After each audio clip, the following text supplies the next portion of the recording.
Hello and welcome everyone to another of our Framlingham College Tech Talks. My name is Jamie Beaumont. I'm the Director of Computer Science here at Framlingham College, and I'm joined today by a panel of our students that are eagerly looking forward to asking some questions and having a chat with our guest speaker today. So it is my great pleasure to welcome Jennifer King. Jennifer, how are you? I'm great. So thanks so much for having me.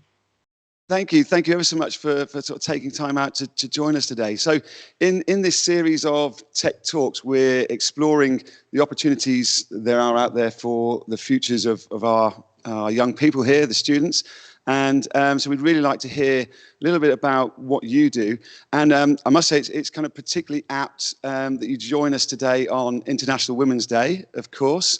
And in this series of Tech Talks, we're particularly highlighting the roles of some leading women in the field of technology and computing. Yes, if I can hand over to you, Jennifer, to tell us a little bit about what you do and your career journey that kind of led you to where you are today. Yeah, sure. Well, thanks so much. Thanks again for having me. I feel very humbled that I get to represent women in tech on this very important day. So that's really, really cool. I found my way to my current role entirely by accident. So if anyone tells you that like you should know what you want to be doing when you're 40, they are lying. um, it is a wonderful journey of taking advantage of all the opportunities that I thought were interesting. I mean, that's really what it sort of came down to. My current role is I'm an industry advisor on the education team at Microsoft. My role is to identify really great schools who are doing really great stuff with technology. I work with a lot of businesses who support schools in helping them do great stuff with technology. And I work a lot with organizations like the Department for Education and NASN and STEM ambassadors, really thinking about how do we help young people prepare themselves for the future. And in the role that I had before this one, I was actually in Seattle and I was director of education in our worldwide learning business for a startup. And that startup was all about the future. I was I was really a deep thinker about futurism and being a futurist in education, which has completely blown my mind. And it changes the way that I parent. It changes the way I look at the world. It changes the way that when I have these career talks with you, what I think is actually really important to share with you. Um, and that fact that it's been an adventure this whole time and that I did not in my wildest dreams ever think I would work for Microsoft is something that you guys should get comfortable with. Like anything could happen out there in your life and it's really exciting. So how it started when I was, 16, 17, I loved to draw. I loved it. It was my happy place. It is what I did when I was sad. It is what I did when I was happy. It was how I communicated everything that was happening in my brain, which was a lot of stuff. It all came out in sketchbook after sketchbook after sketchbook. I have 5 huge boxes in my loft right now of my sketchbooks from when I was a teenager.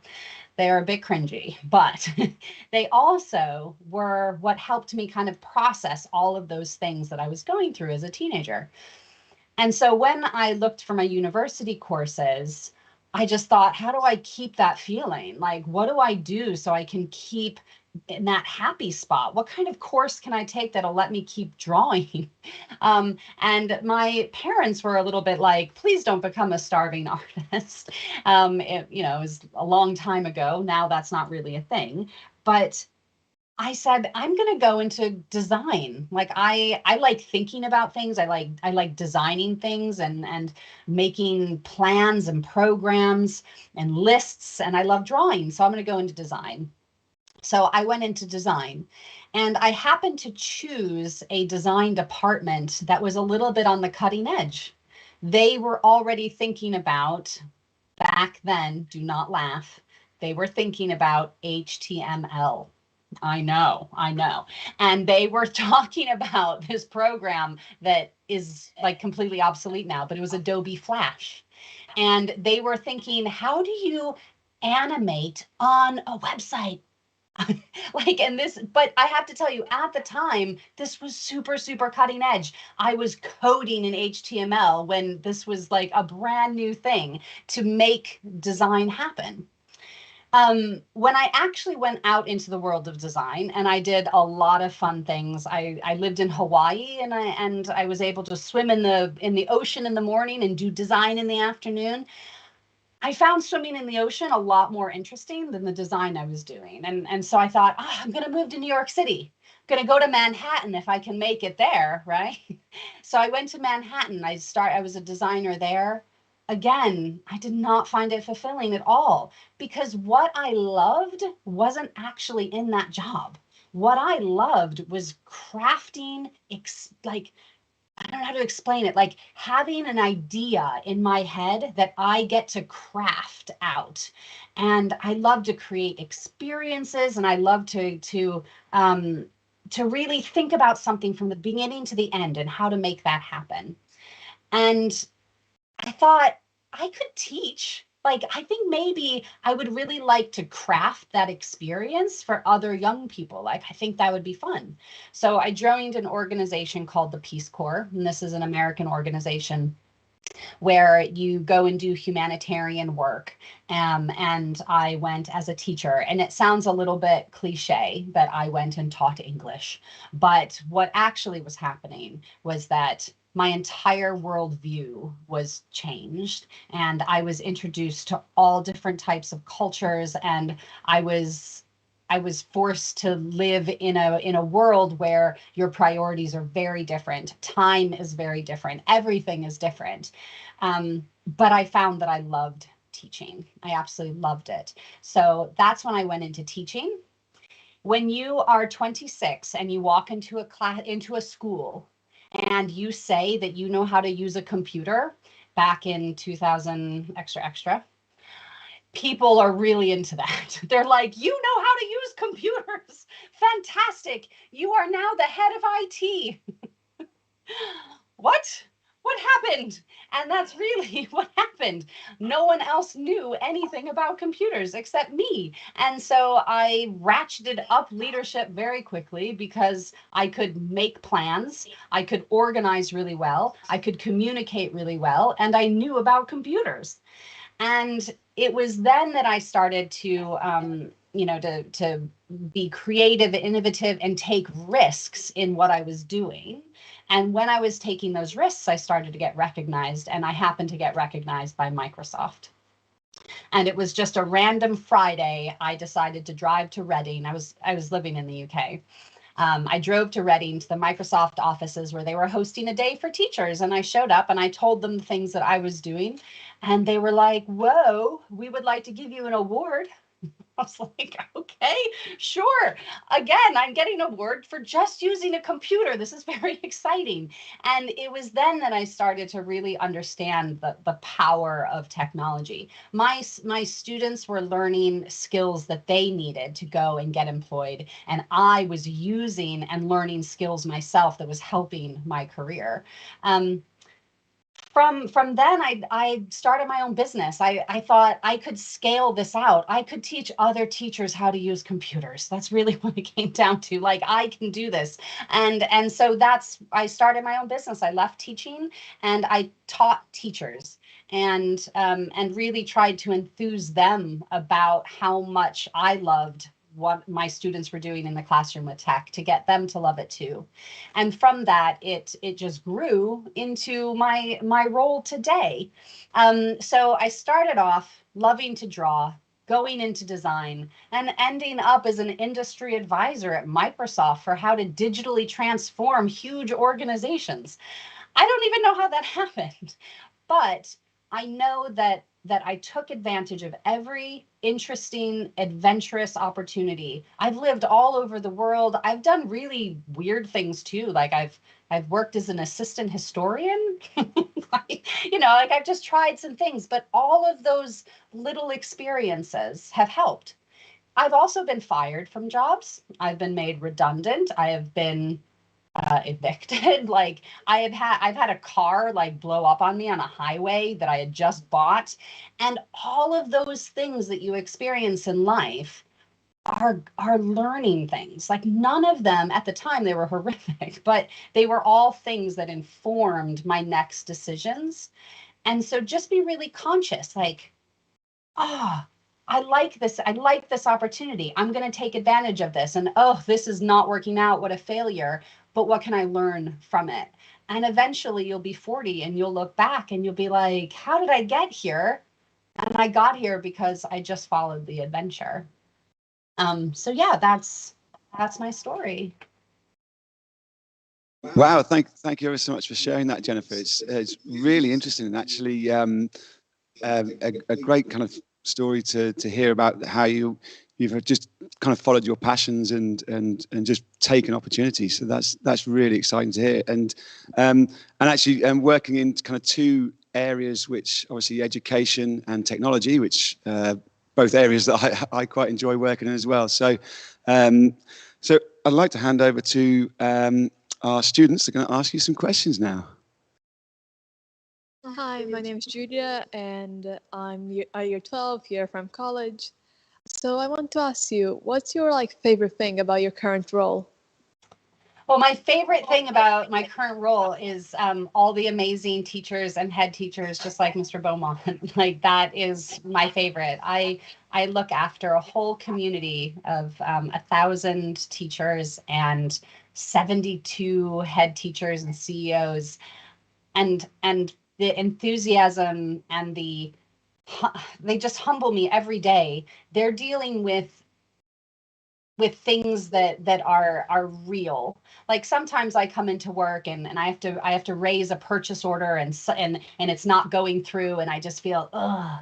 And then I'll talk to a teacher and they're like, well, I'm going down to the food bank so I can make sure that my students and my families are having the food that they need.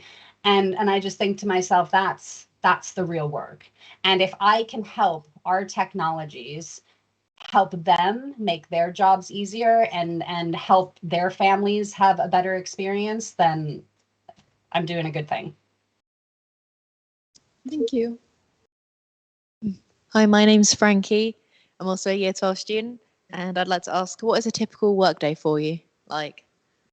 Oh, a typical workday. So there was the workday pre-COVID, and then there's the workday now, and they are very different. But I imagine it will land somewhere in between. Today might be a really good example. So this morning, I woke up at 6 and I went to the gym and I did my boot camp workout.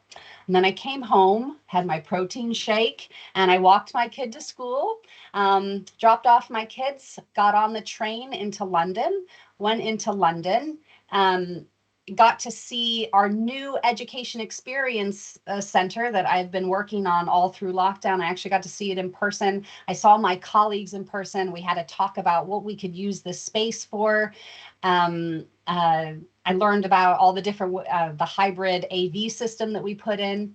And then I got right back on the train and came back here.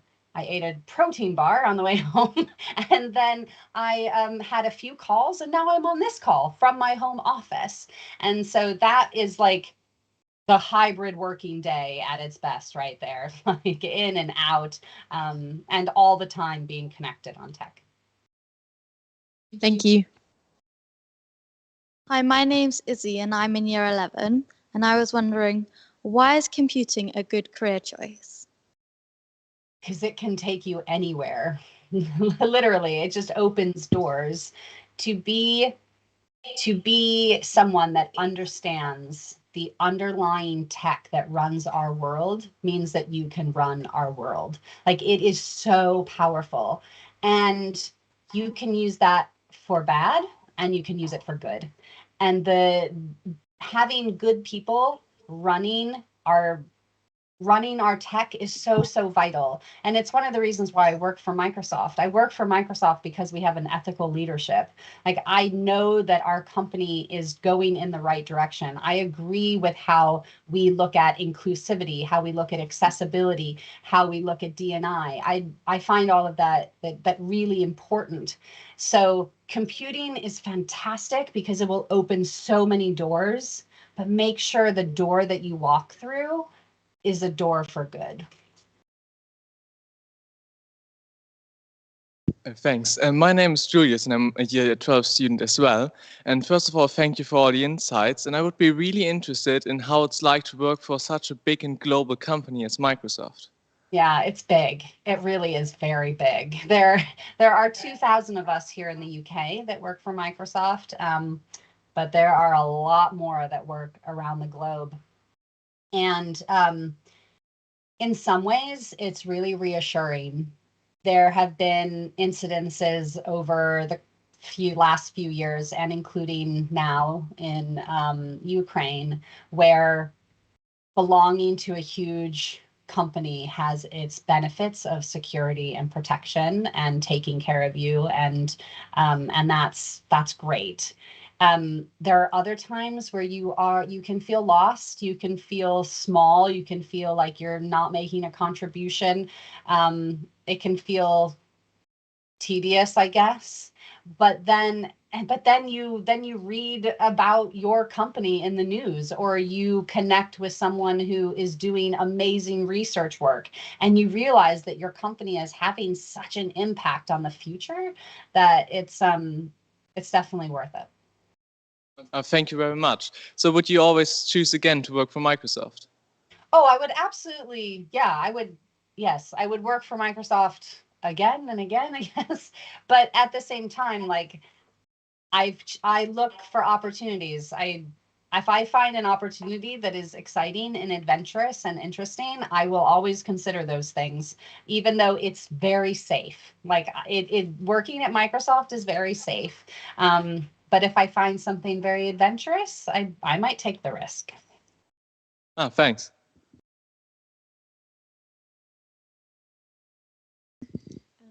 I have one more question. So what are some of the career highlights you have had, or some of the most important things that happened in your career? Things you like talk about, kind of like. Yeah. So the things that I'm most proud about in my career are the things that I've created, the things that I've designed, the things that have started as ideas in my head that I sketch out on a sketchbook and they turn into a global program. Like, those are the things I am most proud of. So as an example, one of the first things I ever designed for Microsoft was our student teacher education program. And I worked with 4 universities and their teacher training schools to develop the skills that trainee teachers need in that first year. So they go in with that confidence, and they also can become leaders in ed tech within their school quite quickly. And I developed that here in the UK with universities in Wales and Scotland and England. And it was so successful that it's now in almost every country in the world, and it sits on Microsoft Learn. Like, it's my baby, like, it's there. And so that's really cool. And since then I've done that a few more times, including the most recent Explore the Digital Future. And so those are the things I'm most proud of. It's not the promotions and it's not the titles, it's the things you create. One more question, if it doesn't bother you. So if you could do it all again, would you change anything?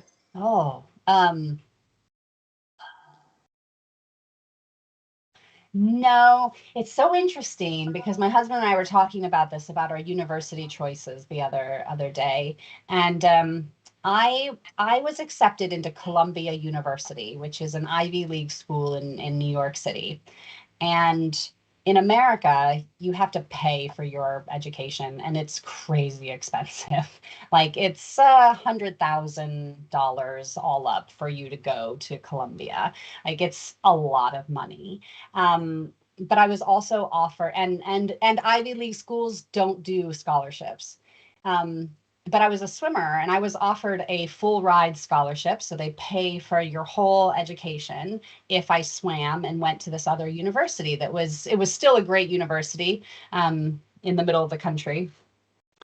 And I had a conversation with my parents and they said, do you want us to use, like, we could use our retirement funds and send you to Columbia. Or you could go to this school. Like, what would you like to do, little Jenny? And I was like, I can't handle that level of like pressure. Like I have no idea where my life is going to go. I don't know if I'll be successful at Columbia. I don't know if I'll make a job where I could pay you back. Like I don't know. And so I didn't end up going to Columbia, but it's the one thing that probably hangs over me the most in like, what if I had done that? I don't have that kind of money to pay my parents back now, but would I be doing something where I would be more powerful or more influential, or would I be a lawyer or some? It could be a lawyer anyway, but I don't know. So those are the things that I think about. But at the end of the day, the university that I chose to go to taught me HTML, right? They taught me that skill that skyrocketed me through the rest of my career. And it led me to all of those experiences. So I wouldn't change it, but I do think about it. Thank you. So thanks, Jennifer. I think you've done okay anyway. So I wouldn't worry too much about that. But I just wanted to sort of highlight something, pick up something that you mentioned earlier particularly about the HTML and the skills, those technological skills that you have, because all of these students, although they've said which year group they're in, they're all studying either A-level or GCSE computer science. So it's just a highlight for you guys here that you are also building up your skill set. That's a highly desirable skill set, having those technical skills. And also for our year 9 students possibly watching, who might be choosing their options coming up soon. Again, these are highly sought after skills and will lead you to very well paid jobs, and particularly having those kind of skills, even if you don't go directly into or for a computing related role, having those skills kind of in your locker. So even if you didn't take it beyond GCSE, or if you stopped after doing A-levels and didn't go on to do a degree in it, having that skill set as a kind of whole package as an employee is something I think is quite good as well, wouldn't you say, Jennifer? Oh, absolutely. I don't do design. I don't do graphic design. I don't code anymore. But I use those skills every day. Like it's really crazy. Those hard skills that you learn are the building blocks for all of your other knowledge base. So you being able to make connections, right? Making those synapses in your brain between how things work and where you want to go only starts if you understand with how things work.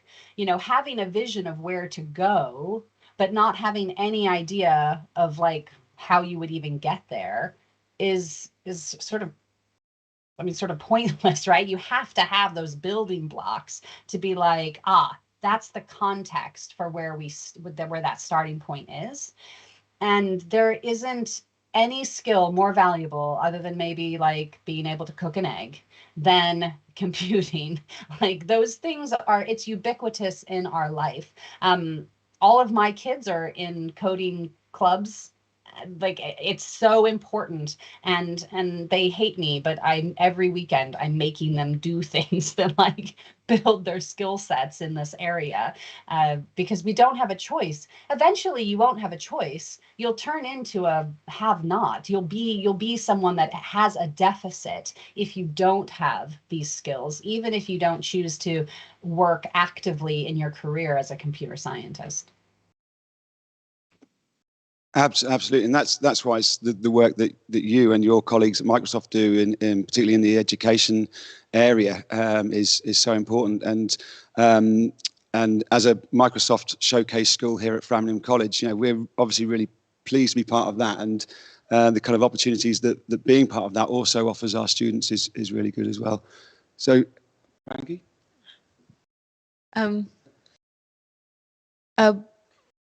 What led you to go from art to computing?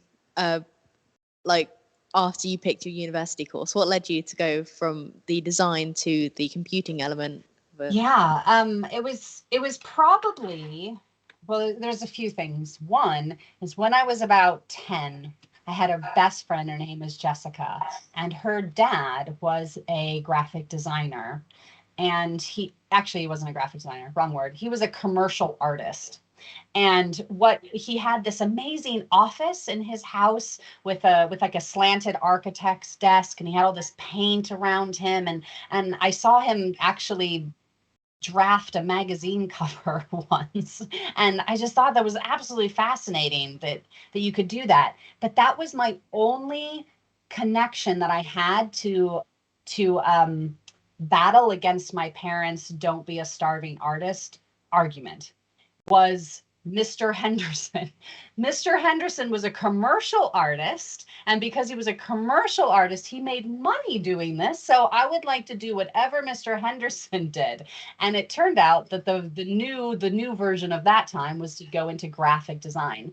And graphic design was at the moment where it was moving away from, and you are going to laugh, I did drafting classes. Like, I know how to draft things.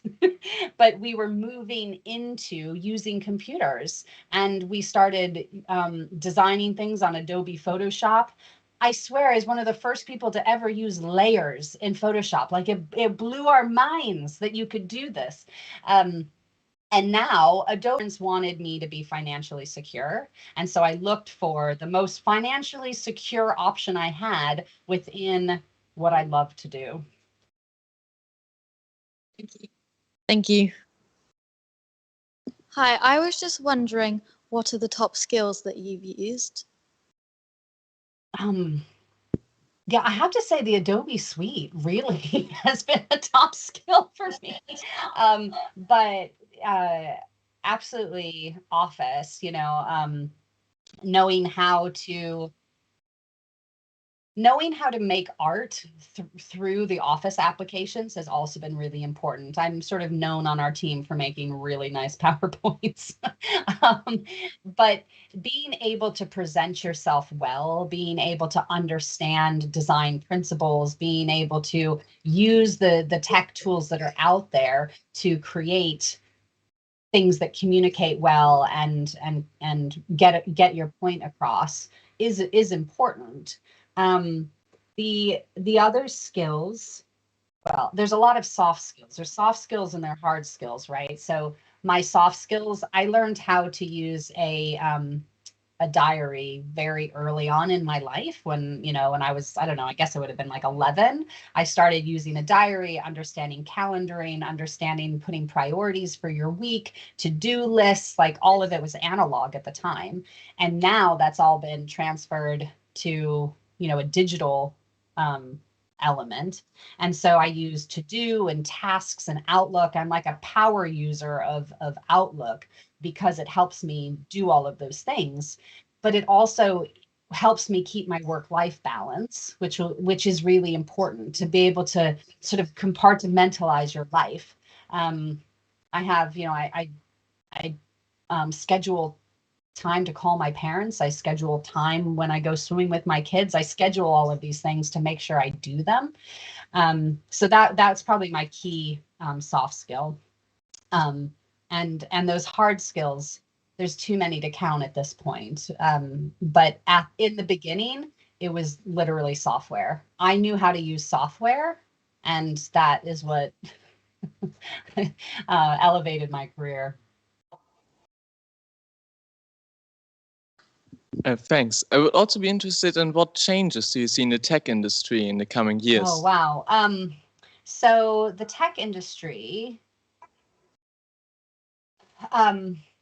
is going to be moving heavily into the cloud, and we're going to be moving away from servers and non-connected computing. Like, we are going to move into a world of connections, and all of the implications of that are, you know, of globalism, of cybersecurity, of needing to be able to understand where your data is, who has access to your data. Like, all of those things is so important. We have something called a distributed identity concept at Microsoft that is going to absolutely revolutionize the way that we interact with our technology. Right now, we have biometrics where you can, you know, use your fingerprint on your phone or it will scan your face. But with distributed identity, it means any piece of technology that you interact with will be connected to this identity, but you'll be able to almost have cookies on your life as you go through. So it's going to be able to track all of your skills and everything that you've done as you go along, but you're in control of all of that information. So imagine having like a LinkedIn page that you don't have to remember what to put on there, but you can control what's on there. But it's showing up. It's like pre-populating. And then when you when you went from your primary school to your secondary school, all that stuff goes with you. And when you go from your secondary school to university, all that stuff goes with you. And you get to keep your data. That's the most important thing about the distributed identity, is that you own the data. No one else owns the data.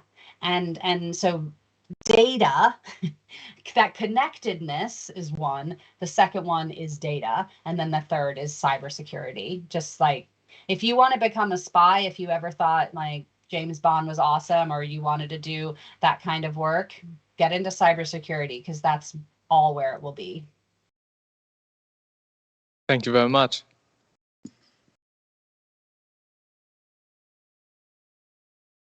Thank you.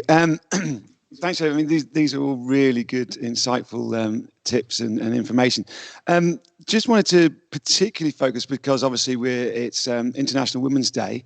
So I just wanted to ask you, why do you think it's important that, obviously this is an industry where there is a gender imbalance, and why do you feel that it's important that we strive to kind of close that gap?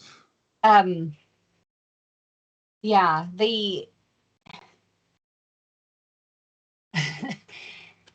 so far our world has been designed by men, and Facebook started off as probably the most misogynistic version of itself that it possibly could have, right? It started off by ranking the physiological features of women at the university that he was at, and Facebook, which is one of just like, you know, this huge social media company, is really based on a really awful idea.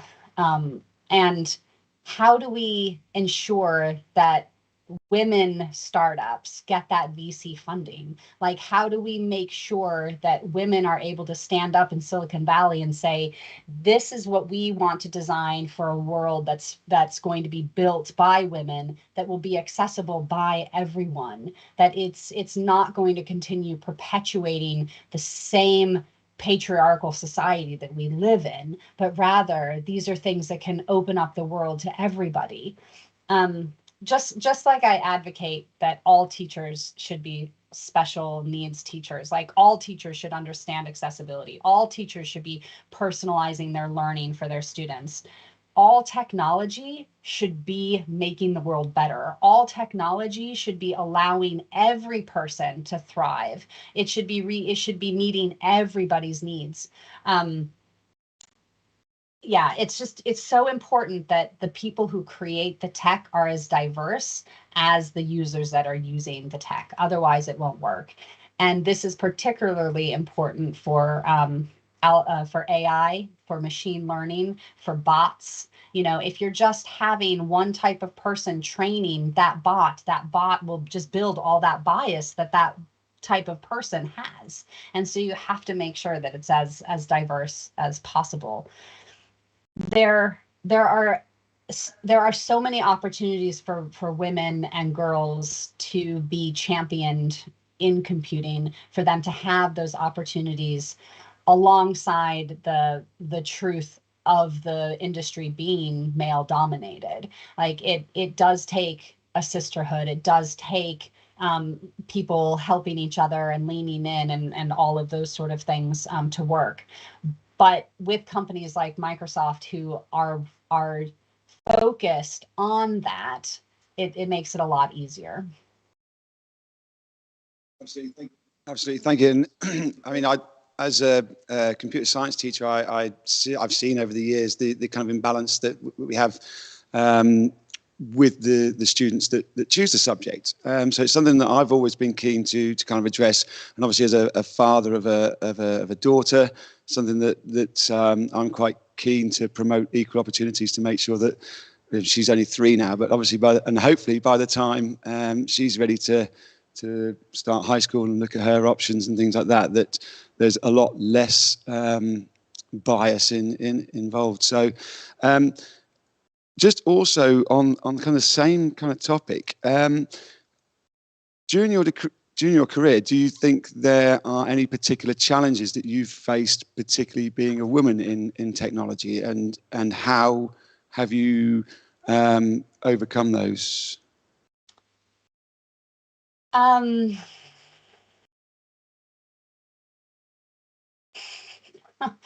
There are a lot of them. There are a lot of stories.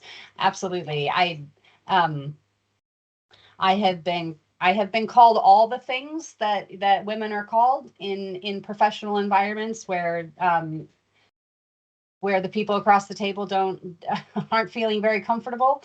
So you know, I've been emotional. I've been called emotional. You know, I've the word, you know, I've never been hysterical, but these are the words that are used. And it's really hard to hear. Like, there's this book called Everyday Sexism. I completely recommend for you to go read it. It's the most depressing read you've ever read, but it actually, because as women, we don't know what microaggressions are. We grew up with it. We have no idea. We have no idea. But then you read this book and you're like, oh my gosh, that happened to me. Oh, that's not supposed to happen to me. I'm not supposed to be called those things, or people aren't supposed to look at me that way, or people aren't like, oh, I didn't realize. And after reading that book and my eyes were open, like the interactions with my male colleagues, by the way, not in my current team, those interactions were so much louder. You know, I've had people put their hands on the small of my back. I've had people close doors when we meet. Like, there's all kinds of things that are uncomfortable for women, even though they probably had no idea that what they were doing felt really uncomfortable at the time. So being self-aware, having knowledge, having the language to back yourself up, having safe people to talk to, like all of these things are vital when you go into work. Like, you have to find out who your allies are. You have to find out, you know, which side HR falls down on. You have to like really protect yourself in that respect. But it's changing, and it's changing at a rapid pace. A lot of those things that I said happened five years ago. Even 5 years on, it's so much better. I remember probably about 7 years ago, I was at a work do, and of course it was after work and it was drinks, and most of the people there were men, because most of the women in the team needed to go home and care for their families. And it was before I necessarily had a family. And we were standing around, and the group of men were talking about boxing. And I like, boxing isn't necessarily my thing. And we were sort of talking around, but none of them had any interest in maybe changing the subject or thinking about something else they could talk about that would be more inclusive to everyone. And in fact, they really put me on the spot when all of them, and I was in a conversation with like 4 other men, they all turned to me and said, "Jen, do you know anything about boxing?" And I was like, well, gosh, should I just walk away because I don't? Should I like pretend I do? Or if I say no, will you change the subject? But there was like no acknowledgement on their side of how uncomfortable it was to be me in that scenario. So, but it's changing. I haven't had that in a long time. It's good to hear that it is changing. I think like any kind of change for good, obviously it can't happen quick enough, really. But just one other thing, I think an important kind of question really for our students to hear really is what kind of opportunities do you think there are in computing and technology? What could students do to kind of prepare themselves for those opportunities? You've spoken quite a lot about always looking for exciting opportunities. What do you think they should do to kind of prepare themselves for those opportunities? I would throw yourself into hands-on experiences. I would take advantage of challenges, hackathons, competitions. I would learn as much as you possibly could. It's really, really funny when I talk to university professors of computer science and data science, and they get really annoyed because their students come in knowing more than their first year syllabus because they've already taken advantage of all the learning that they can do online. And what a way to come into university, to like feel so confident in that material. And so really just being curious and exploring and learning, but then applying it. Because when you're in an interview, the learning only works if you have a qualification and a credential or a certification that goes with it, or you have an applied experience with an outcome. So there's like learning and then there's the application of it. And so really take advantage of any kind of certification or experience that you can do. Thank you very much. Did anybody have any other questions? No. Brilliant. Well, thank you ever so much for joining us today, Jennifer, and taking time out of your schedule to be with us and speak to our students. And I know they'll really benefit from it, and also all the other students that are watching online today. So yeah, thank you ever so much for coming to speak to us. Yeah, well, it was so great, and good luck with your studies. And I'll see you. Are you coming to Bet, Jamie? Hopefully, I'll see you there. Yes, hopefully. Yeah, I should be there. Yeah.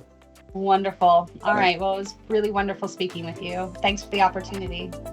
Again, yeah, thank you very much for joining us. Thank you, Jennifer. Bye. Take care. Bye-bye.